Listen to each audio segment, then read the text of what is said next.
It's lovely to see all of your faces this afternoon, such a dreary afternoon. Thank you for making it sunny in here. I am Professor Karen Trivette. I'm the head of Special Collections and College Archives in the library at FIT, and I'll be moderating this panel for this hour.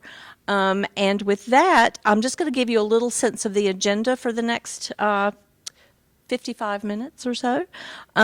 We are going to basically have a presentation from Professor Levinson Wilk and two of his genius students, and then we're going to segue to the second half of our presentation, and that will be led by Professor Natalie Nudell and with healthy assistance from Professor Joseph Anderson. After that, we will have some questions that I'll pose to the panel, and then you'll have your chance to pose your questions. So without further ado, I will pass it to Professor Daniel Levinson Wilk. Hi, everybody. So about 15 years ago, I started thinking, why is there no queer labor history? We got a lot of queer history being written. We got a lot of labor history being written. There's no intersection. That's bizarre. Where are the books? Then about 10 years ago, 2 books got written. I'll pass them around if you want to take a look at them. Out in the Union by Miriam Frank and Plain Queer by Phil T. Meyer. Can you hand those over? And I thought, okay, now I've got some stuff I can assign. So I created a class, tried to offer it 4 times, couldn't get the enrollment any of those times. 5th time was a charm. Finally, we got it done. In the meantime, Elsbeth Brown had written work. She actually came and talked at FIT right after the book came out. I'll pass that one around. And then as I was teaching the class last year for the first time, in the middle of the semester, or right before the semester started, Queer Career, which we all think is going to become the standard text on this topic, came out. It's pretty great. But there's still a lot more work to be done. And so the purpose of this class was to teach what's out there, but even more importantly, to collect more evidence for the next generation of historians of queer labor. And so in this class, we read a little bit, we do a lot of interviewing, and we talk about the interviewing and the interview process. So I've got 2 students with me, Jennifer and Keidy, who are going to talk a little bit about their experiences. I just want to say we wanted to play you some recordings, but evidently improving customer service in the university experience is more important than us. And so we were told we are not allowed to amplify because we can't interfere with them.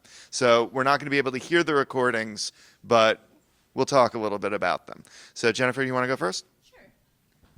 Hi, I'm Jennifer, and I interviewed my high school friend, Yuri, who dropped out of high school freshman year. So he is a trans male, and he's half black and half Japanese, and I found it quite interesting, his culture difference, because he was born here in America, but also he spent a lot of time overseas in Japan. So I just questioned him a little bit, like, what was that being like, being queer in Japan, and how did that feel? And he mentioned how he felt like he was being observed and like almost like a monkey in the zoo, because he dressed quite alternatively, and he was also quite androgynous. So also he goes by all pronouns, and like he doesn't really care what you call him either. And it was just quite like his experience was quite interesting.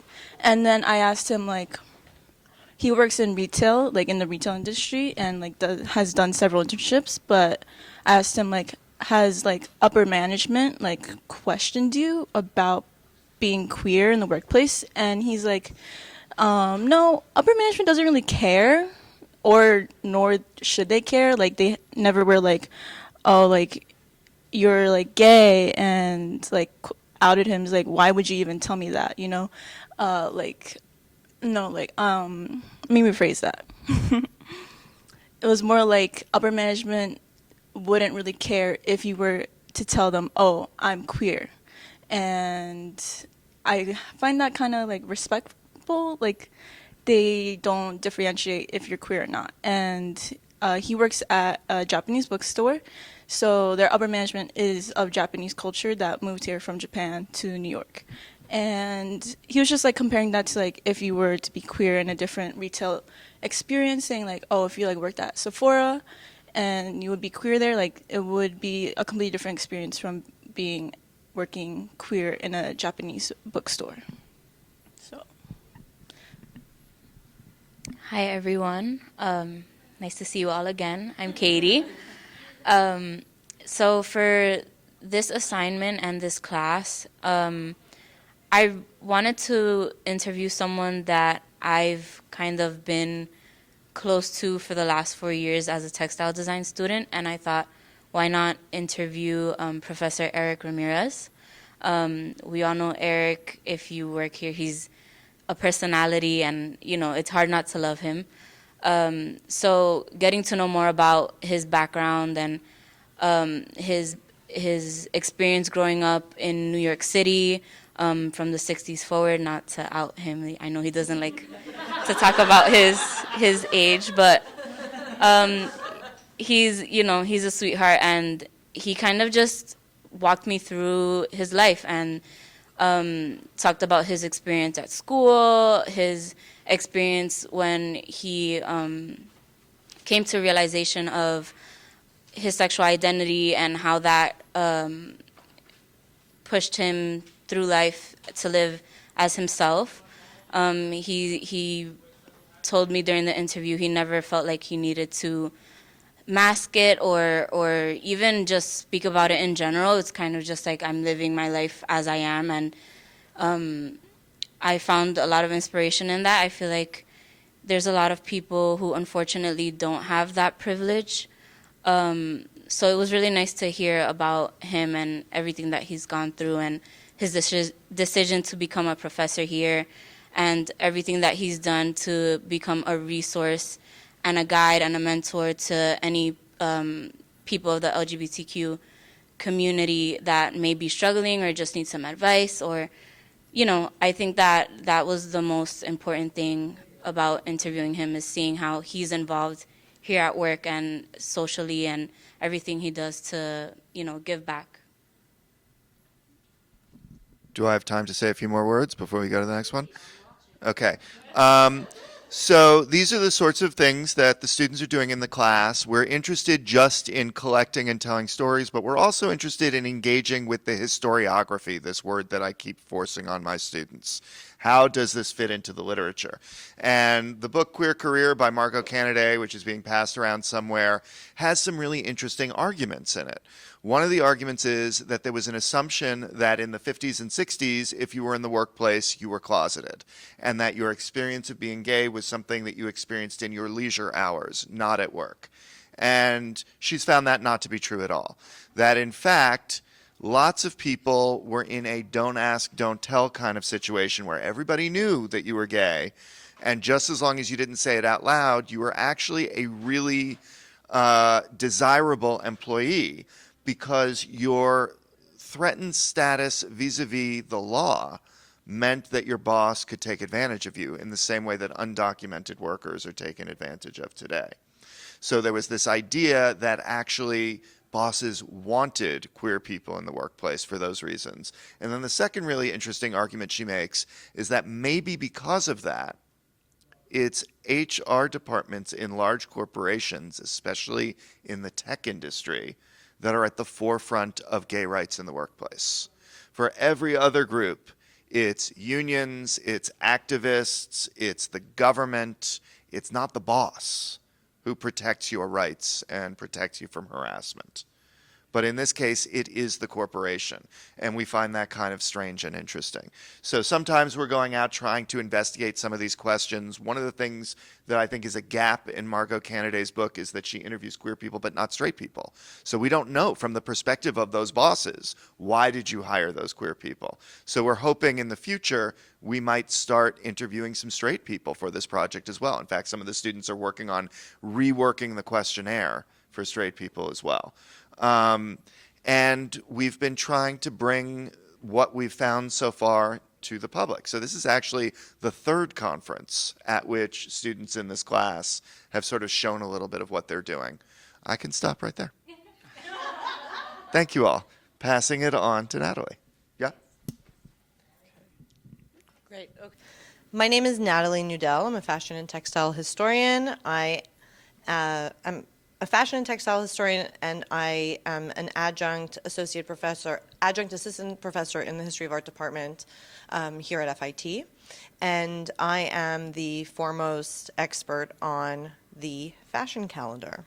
And so I will tell you a little bit about the fashion calendar and its role in the history of American fashion. And then I'll tell you a little bit about this database that I built alongside my co-PI Karen Trivette here, and built by Joseph Anderson, who did all of the tech work here at FI, who's our developer and digital lead. So let me tell you a bit about Ruth Finley and the fashion calendar. So first of all, this is our website, fashioncalendar.fitnyc.edu. And so here's a photograph of Ruth Finley. Ruth Finley was born in 1920. She passed away in 2018. She was born in Ruth Faith Finberg in Haverhill, Massachusetts. And she was the longtime publisher of Fashion Calendar. And so the Fashion Calendar, just to plug it, if you want to know more about Ruth Finley, you can watch the documentary me and a bunch of other people made about her called Calendar Girl. It's available on Canopy and in many other places, so please watch it if you're interested. But the Fashion Calendar was a really interesting and important publication that was published between 1941 and 2014. The CFDA, the Council of Fashion Designers of America, acquired the rights to schedule New York Fashion Week in 2014 from Ruth Finley. But the Fashion Calendar that was published by Ruth Finley was a weekly and then bi-weekly serialized publication that recorded, and not only recorded but heralded, all events, fashion shows, the social calendar, trade events, professional group events, municipal events. Really, it runs the gamut in all of popular culture, but definitely in the fashion and creative industries. And so I'll give you an idea of what the issues look like.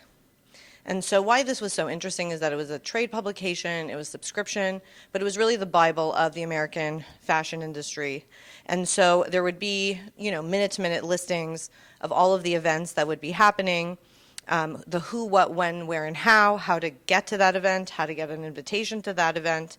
But it also really operated as a way for people in the industry to really schedule their lives around.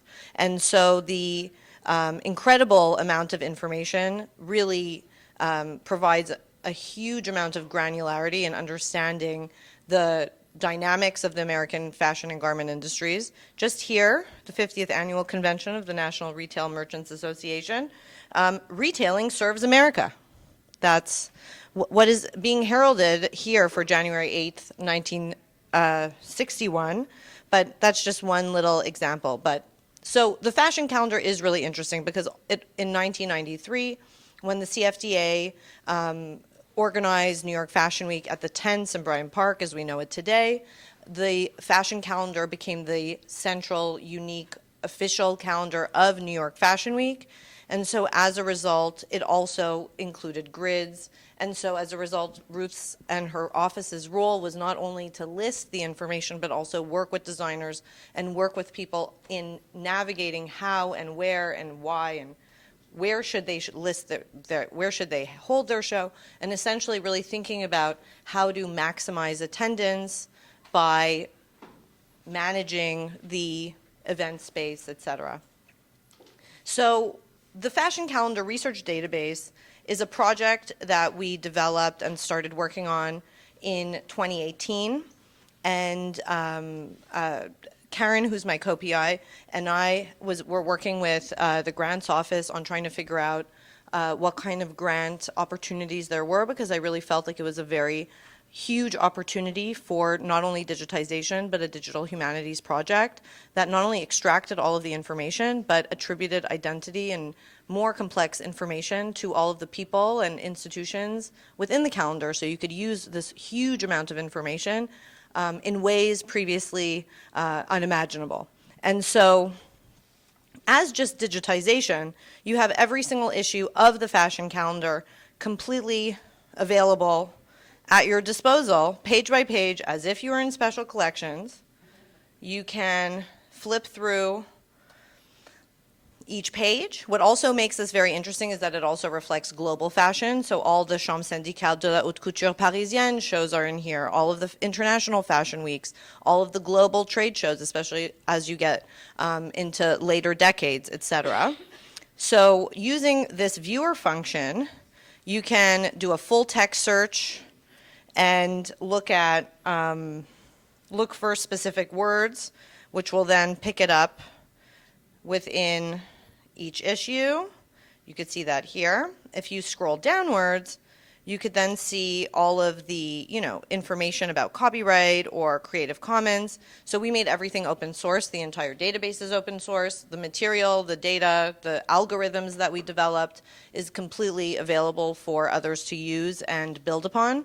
Of course, there's a 4.0 international attribution license, but it's otherwise available. We also have a hub on the Internet Archive, so it's also, you could also link here and it brings you out to related materials. So this is really the digitization of the fashion calendar issues, and if you notice, I'm sorry, I'm struggling with this computer, I'm not used to this mouse. As you go down, you could also see that there were two other publications in Ruth Finley's collection, Fashion International, which was a trend forecasting supplement, and Home Furnishings Calendar, which was the same type of deal as Fashion Calendar, listings and events for the nascent interior design industry.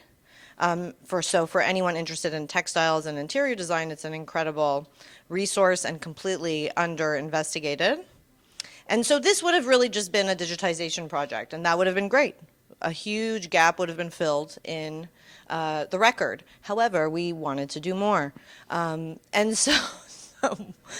which was ambitious. And so what we decided to do was, wouldn't it be cool if we could extract all of the data out of the calendars, attribute more information, organize it, and give the user a way of working with the data in more complex ways. So if you click the data portion of the website, essentially we were able to extract 194,000 events from the database. And if you go here into refine, you could then refine by time period, by different names, and by categories, by years, etc. And so obviously we are here at a labor themed event. So I am going to do the International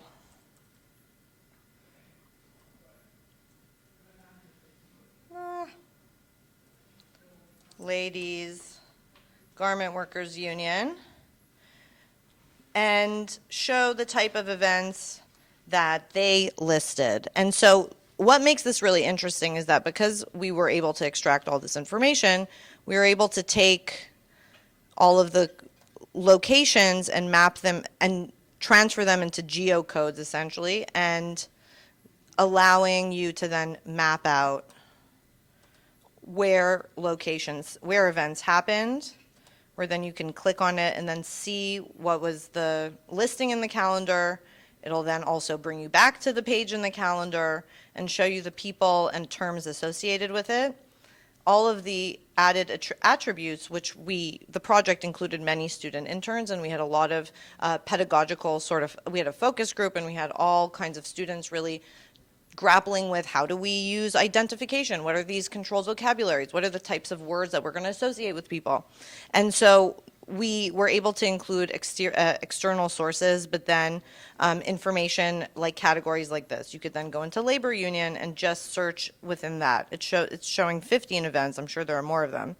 But you could then also graph out the sort of quantitative elements of it, trying to see how many events per year, what other categories are associated with it, and really taking the information in the calendars and making it valuable in a quantitative way. For instance, we also created these categories that we associated with people. So we have, pages and pages of categories, including nationality, but also social categories. We included race, gender, LGBTQ status, and immigration status, and so many more. And so I guess just for the for our purposes, you could also mix and match. And so just by virtue of woman, There was definitely much participation happening, which is also a myth that this calendar and its founders and originators help bust that women were not in the workplace or participating in the labor force. So this was a very, very short, brief intro to the fashion calendar database. And we are more than happy to answer questions. And if you have a desire to integrate this into your classroom or speak about other resources, we're happy to do so. Thank you. Thank you.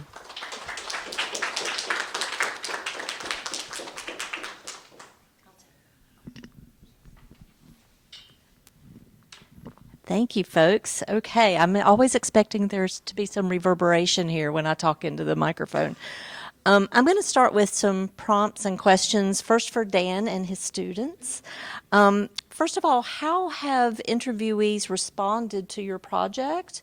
You gave us at least 2 glimpses, but generally, how have they responded? And what other specific examples can you give us in terms of that response?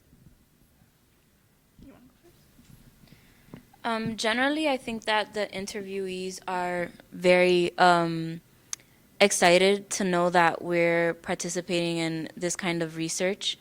I think before we even do the interviews, we always give them the information about why we're doing it and kind of generally give them an overview of what kind of questions we'll ask, just so that, you know, we always want to be respectful and conscious. So we've generally gotten really good feedback. Some people in our class also participated in a discussion in Philadelphia, and they discussed their interviews, and everyone seemed to have really good information to share. So we're really excited to see everything come together and be compiled to become a good resource for people who are interested.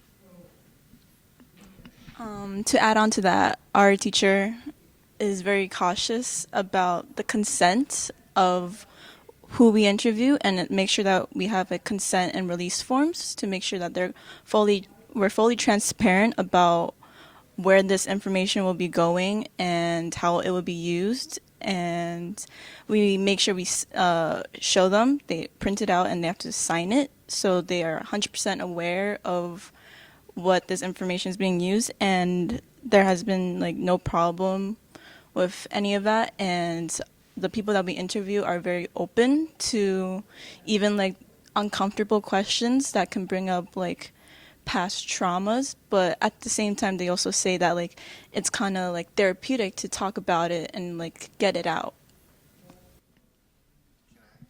Absolutely. And while you have the microphone, I'll ask you about the future of your project. You gave us a little glimpse, but more, please. Well, first of all, I should have mentioned that the future is a website that Joseph's going to help make us. That's why we're on this panel. I forgot to mention that we are also eventually digital, just not yet. On the subject of the release forms that Jennifer was talking about, you know, at FIT we have a standard media release form, and we thought that that was not sufficient because it didn't explain what the purpose of this particular project was and what the risks and benefits were. So we have our own release form, and we make everybody sign both to make sure that they're completely understanding what's going on. Someone who has not yet signed the release form, and therefore I will not tell you who it is, but it's a member of the FIT community, when they found out about this project, said, "No one's ever asked me as a queer person what my experience was in the workplace." And then the interview happened. A student last year interviewed this person, and I think it was quite cathartic. And I think a lot of people are having this experience of an aspect of their life that even within the queer community, nobody recognized as queer experience is finally coming to the fore. And I see this in the literature as well, where there is a raft of books, for example, about gay bars and the history of gay bars, never told from the perspective of the people who worked in those gay bars, only from the perspective of the consumers. But the people who worked there were often gay also. In fact, it was a great job to get if you'd lost another straight world job because you were outed. So it's a very important story that we're just beginning to tell. What's next? The website, more interviews, But also, one of the things that we really got out of our trip to Philadelphia was a sense that there are other places where people want to be doing this also. So we've been discussing a little bit with a grad student at Temple about partnering with them. There was another professor from another school who said, I'd love to bring this project to where I am. We're hoping that people will continue to send us stuff that we can then put up on our website and have it as a central repository of this history. And then eventually get out there and tell grad students, hey, we got a lot of stuff here. Are you looking for a dissertation topic? What used to be unavailable, we've collected for you. Come take a look. And I'm going to ask a sort of rogue question of Dan, because as you were just talking, I'm thinking about your personal graduate studies experience. You incorporated a lot of oral history taking, did you not? I mean, I didn't do that much oral history for my dissertation because my topic ended in 1945, but I went to Duke University, which is a center for oral history, especially about the South. And I was trained by a lot of oral historians. And it's a practice that's incredibly important to me. So when I was creating this class and I knew it was going to be mostly based in oral history, I thought, am I going to teach my students a lot of theory about this? Am I going to have them read a lot of oral historians on technique? And I decided no, because one, we don't have time because it would take away from the actual interviewing time, but also the essence of a good oral history is a good conversation in which everybody feels trust. And so you don't need to read a lot of theory to do that. You just need practice. And one of the great things I've found about this class is that it attracts students who are already sensitive to the ways in which these conversations have to happen. In fact, even more sensitive than I am. So when we had a guest come for an interview at the beginning of the semester, after he left, I said, what did I do wrong?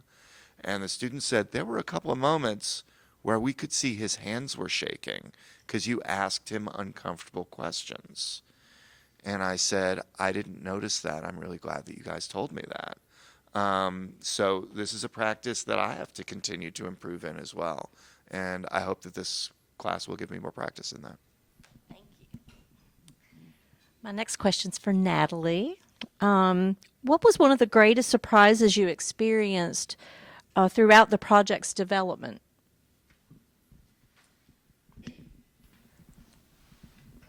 Thank you so much, Karen. First of all, I would like to say that this entire project is possible thanks to a Hidden Collections grant from the Council on Library and Information Resources. The grant program is made possible by the Mellon Foundation. We were lucky to get $183,750 to complete this project, although it wasn't enough. So we have to make sure to be very grateful to our CLEAR supporters who really believed in the project from the beginning, even though we did come across numerous challenges while we were doing it. So I think not necessarily the major surprise that we had, but I'd like to talk about a little bit of the challenge that we had. As you heard when we were speaking, is that that part of the project is essentially being able to manage all of that data was due to the extraction of the information from the fashion calendars, parsing that out and putting it into spreadsheets so that we could then have our student workers work on that data. However, as you may have seen from especially the early versions of the fashion calendar, which were typed out using a typewriter, so a very analog method, the optical character recognition software, which is a very traditional software to capture language, didn't work with our material. And so we were sort of stumped, and there was an entire year where I was just basically speaking to every person I could and, dumping my problems on everyone I knew to try to see if I could find a solution to this. And after a relentless search, we were able to find a company that was able to do it for us. But I guess what was so surprising is that during the whole process, everybody told us that it was going to be either impossible or preposterously expensive. And then once we found the right person and we explained what we needed, he just looked at us and said, that should be really easy. And this is not a problem for us. And so that was probably the biggest surprise. One of the really funny, so just a little more background on that is the layout of the calendar, essentially, we needed to take each part of the calendar and like put it in a spreadsheet field. So there's like a date needs to go into a date field, and then the where needs to go into a where field. And so we kind of wasted like 6 months having students manually doing it, and we got through like half a year, and we're like, oh my God, there's 80 years to go through. And so we were kind of desperate. And then so we started thinking, oh, there must be like machine learning, AI stuff. And I started contacting people. And like every company out there, they specialize in doing this for like business invoices. And like that's it, which is like makes sense because that's where the money is. And that's, but like luckily we found this sort of upstart company that was like, oh yeah, we'll try this, you know. But we had a few really depressing meetings where they're like, yeah, we don't do that kind of stuff. And so it was a lot of luck that it actually worked out. Yeah.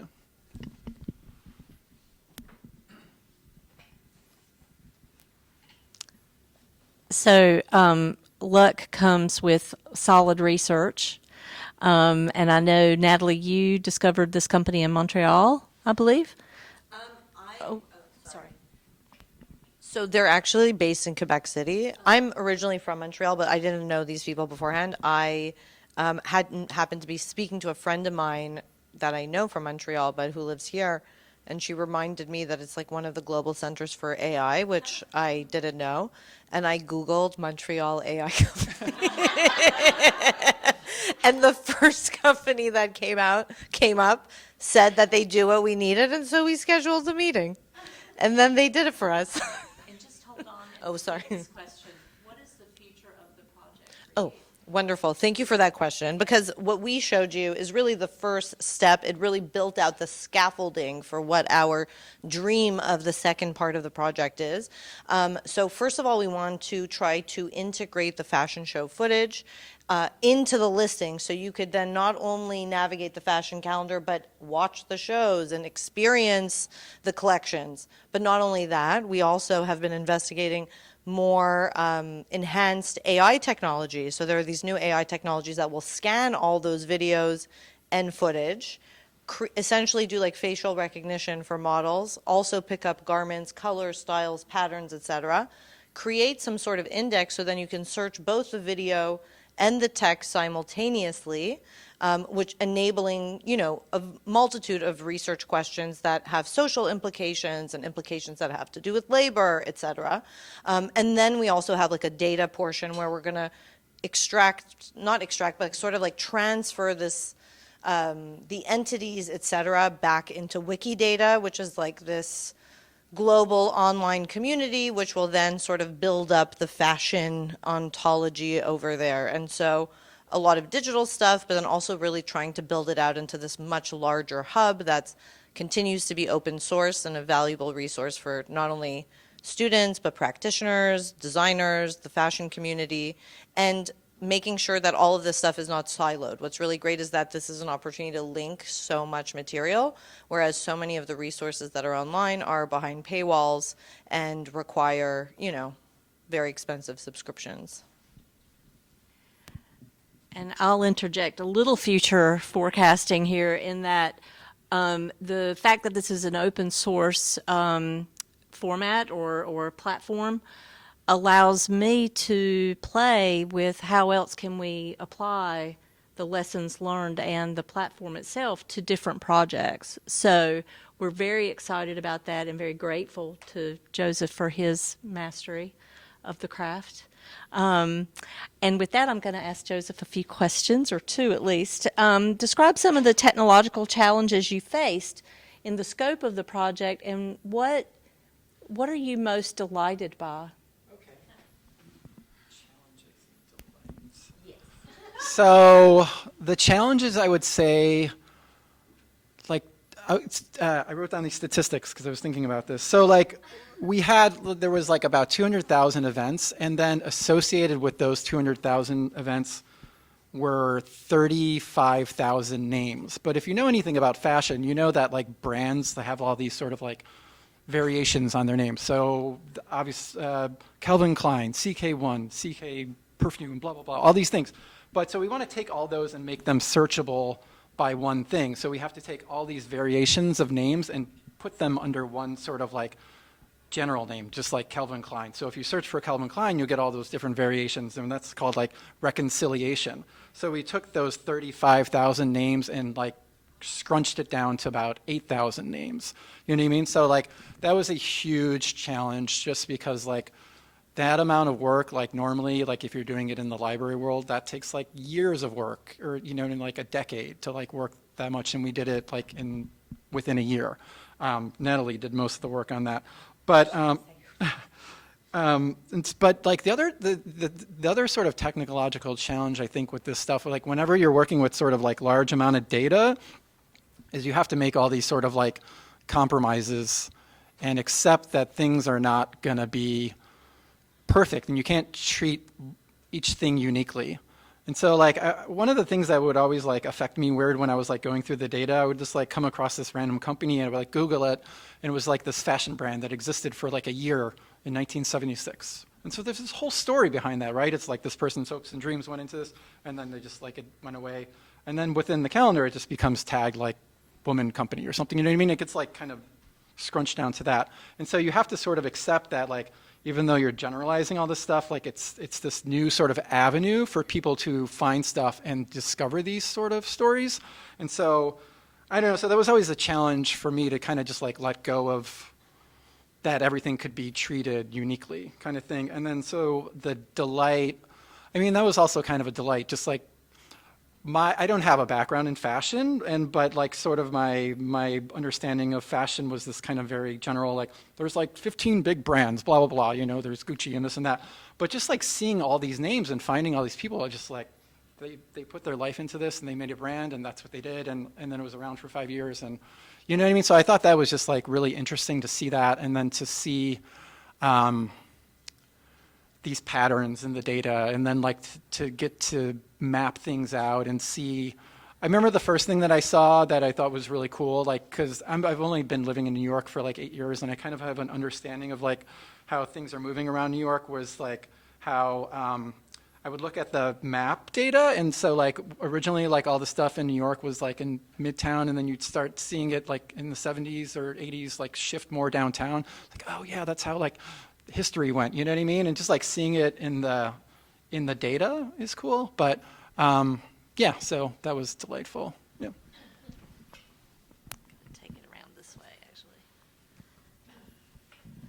actually. And lastly, what do you see as the future or spin-off opportunities from all of this years and years of work? Have you? I know I've envisioned. We've briefly chatted a little bit, but what else do you see coming from this open source project? Well, I think what you were just saying is now that we've done that, we don't have to like do it again. Not that we don't have to do it again, but we don't have to like discover it again. So like. I remember when the two of you first had this idea for this project, and Natalie like met me in my office and showed me an issue of the calendar, and I was just like had this like totally like, oh, you can map this, you could do this, you know, and just in my head, but I had no idea like how to do it, you know, like technologically, and I had to like learn how to do all that stuff, but now I wouldn't have to like learn that again. So, but the problem though then is like finding another project that's that perfect for it. You know what I mean? So sometimes you see, you know, this, and then there'll be like this other thing, and sometimes, but it's just like, I don't know, this like, it was perfect, like the data that it had, you know what I mean? It just was, I don't know, it's like almost like a once in a lifetime kind of project, I think, yeah. Well, I'm enthralled, and I really appreciate all of your insights and experiences and sharing them with us. And with that, I'm going to open the floor to questions. And I'm going to maybe cart this around. All right. And if you could maybe tell us your name and affiliation. Okay. Hi, thanks. Amazing. And by the way, LGBTQIA is the first thing that came up there in Calvin Klein. Did you see that? Amazing. Thank you so much. Kate, Secules, LGBT, BGC, Bug Graduate Center, and Pratt. So I was wondering, what did you start from scratch? What software did you build this on? Is it housed on the FIT servers? So is it going to live here forever? And geolocation, what mapping software did you use? We can give you all that info. So everything that we use, I'm going to give it to you, but everything that we use was open source. It was required from our grantor that everything that we use is open source and that we make everything open source. And so we were lucky to sort of, there are things out there already. But yes, it does live on the FIT servers, but it also lives on the Internet Archive servers and also in a hard drive. And so that was also very important for our grantors, for it not to be siloed and for there to be multiple forms of the material living in multiple places. Yeah, so there's two parts of that where like there's the actual issues that were digitized, and so we already had like a sort of a repository system that was sort of set up to handle that kind of thing because it's pretty straightforward, and so we didn't really need to do too much. But the actual data itself, which was extracted like that, we use certain tools out there, but we sort of built it from the ground up. So like we had to get a database, an empty database, and design the sort of the scheme for the database. And then we also had to sort of like decide how work with the Google Maps API to get the coordinates. And so one of the really fun things about that, or details, is that in the fashion calendar, it's international, like Natalie is saying, but it presumes like everything is in New York, because New York's the center of the universe. But like, so if there's a New York address, it'll just say like 128 Madison Street, right? Or Madison Avenue. It doesn't say like New York, New York, or it doesn't say when things are in Brooklyn, but it would say something is in Dallas. There's a lot of things in Dallas for some reason, but then like, okay, yeah. But you have to feed 200,000 addresses into this API and get the API to understand that it's probably New York, but it's not going to say New York. You know what I mean? So it's this weird kind of like technological challenge of getting it to recognize Dallas as a city, but not Madison, because it's not Madison, Wisconsin. It's like the name of the street. So like, you know what I mean? So it's an interesting challenge. In summation, like we did build a lot of stuff, but we did have a lot of stuff already, I guess. I don't know. I would imagine it's always a hybrid. You use what's been tested and then you add to it with the new. Right, yeah. Any other questions? That was a great first one. What about a second? Yes.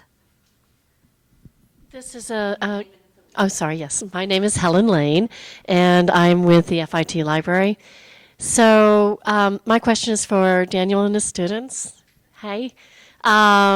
I was wondering, how do you go about selecting who to interview, and how many, do you often go through many different like invites to interview people before you get a taker?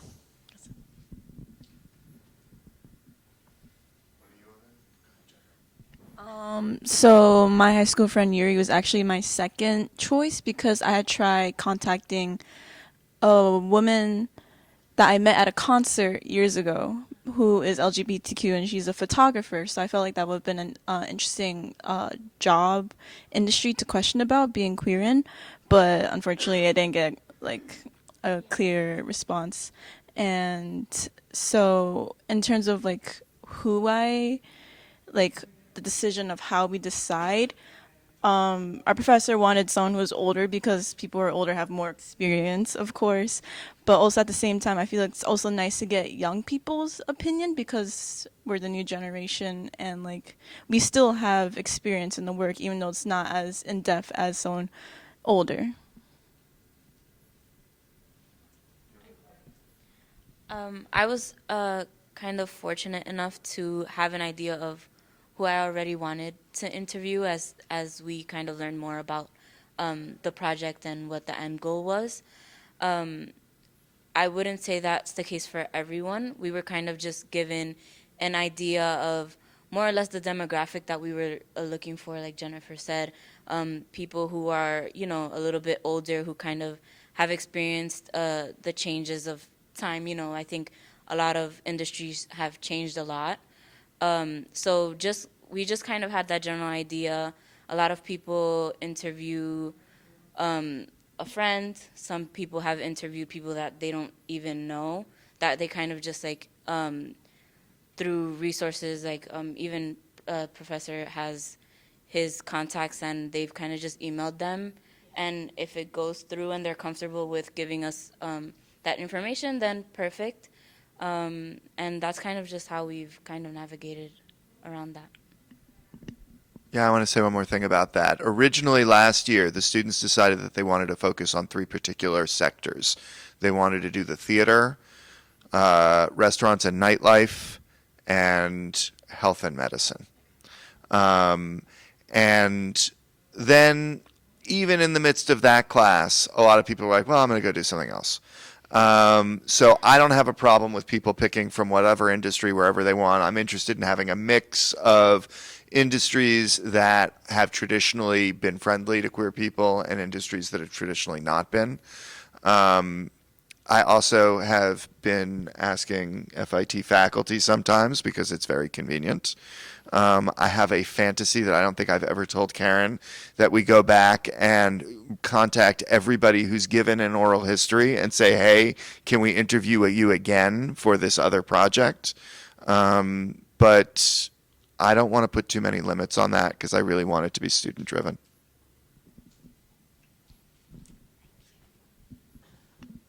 Who's next? I actually have a question. Ooh. Well, I have a question for Keidy, because I don't know if you guys noticed, but Keidy is the only person who was here for 2 different sessions. And it gives me an opportunity to ask her a question that we in this NEH grant and also our previous NEH grant have really been struggling with, which is where's the best place to teach business history within the curriculum? Is it in liberal arts classes or is it in the major classes? Keidy, you've experienced both. Professor Getz taught you within your major. I taught you within a liberal arts class. I want you to be as honest as you feel like you can be. I won't be insulted. Suzanne might be insulted. I don't know. All right. Where do you think this sort of education should be happening? Should it be in liberal arts or should it be within the majors? I don't really prefer one or another. I think that it's great to kind of have a lot of different perspectives and kind of look at things from different angles. It makes us more well-versed regardless. And, you know, I think that the more information you know, it's always best. I think learning is... That is a very diplomatic... I mean, it's my personal opinion, you know. It's been really interesting on both sides, so, yeah. I have a question for you. So you both, or for the whole class, have been focusing on queer labor history, right? And so obviously the AIDS movement, the AIDS epidemic and the subsequent movements were really important for the LGBTQ community, particularly during the 80s and 90s. And I was wondering if any of the people you interviewed spoke about that or brought it up in their experience, because I know that there's an AIDS oral history project, and there are many oral history projects about AIDS and its impact on people's lives. But at least in my research and what I've seen in the fashion calendar also is that AIDS and the epidemic and its impact on the labor force and its social implications were a huge impacted the fashion industry substantially. And so that's my question. So I interviewed Eric Ramirez, as I said. He was in like his college age, like high school age, when the AIDS epidemic began. So kind of knowing that he wanted to get into the arts, I remember him talking about how his mom worked at the hospital. So she was very like overprotective of him and saying like, you know, this is going on and just be very careful and all these kinds of things. He said that socially it was a big impact. He lost a lot of loved ones and a lot of close people, so socially that impacted him a lot. And then in the workplace, he said that there was a dip in just the community in general. A lot of people wanted to avoid the stigmatization and any discrimination because of their sexual identity, so it was kind of just like, it became kind of isolated. And then like after, things started getting better and medicine was coming into play, there was kind of like a resurgence of people wanting to get back into the arts and design and learning about sewing and embroidery and all these kinds of things. So he saw the dip and then the resurgence, which was something really, really cool to learn about. Because you know about it, but like to see from a personal and someone that I know, it was really cool. Yeah. I can't speak much on this because the person I interviewed was 20. I have a question for Dan. Dan, so you've had this incredibly beautiful micro focus in this course. What other focuses have you considered to investigate and have your students investigate? So I guess the first time I did an oral history project like this was in 2011, which was the 100th anniversary of the Triangle Shirtwaist Factory fire. We did a whole bunch of events on campus to celebrate, and one of the things we did was a bunch of oral histories with the Penn South community. If you don't know Penn South, it's the buildings across 8th Avenue from us that look like they're a housing project but are not. They're middle-class housing that was built by the International Ladies Garment Workers Union, which you just typed up there. They are also the site of a lot of planning for the March on Washington, connecting back to Suzanne's project. What? We can see those buildings from our screen print room. Our whole window front goes out to them. She's saying you can see from where they were making all of the scarves in the classroom through the windows, you can see those buildings. It's where Bayard Rustin and A. Philip Randolph, the organizers of the march, lived. A lot of other organizers lived there also. And so because it was an important part of garment history, we decided that we were going to go over there and interview a whole bunch of people. And we had an event at FIT where some of the people who'd been interviewed came and talked at FIT. There are so many other oral history projects that we could start. I teach a class on international sales and service history, where sometimes I have students do interviews. In my Hollywood labor history class, I always have the students do an interview with somebody about their lifetime experience of going to the movies.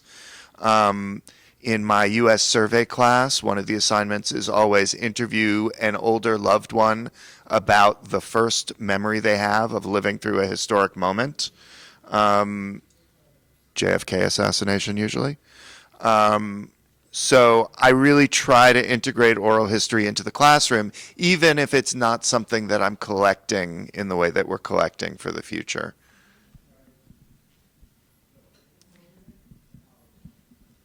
Kyung-hee, we have about 5 minutes. Do we need to slow down and segue? Oh, a bathroom break. No better segue than that. Thank you all for your attention, and thank you, panelists.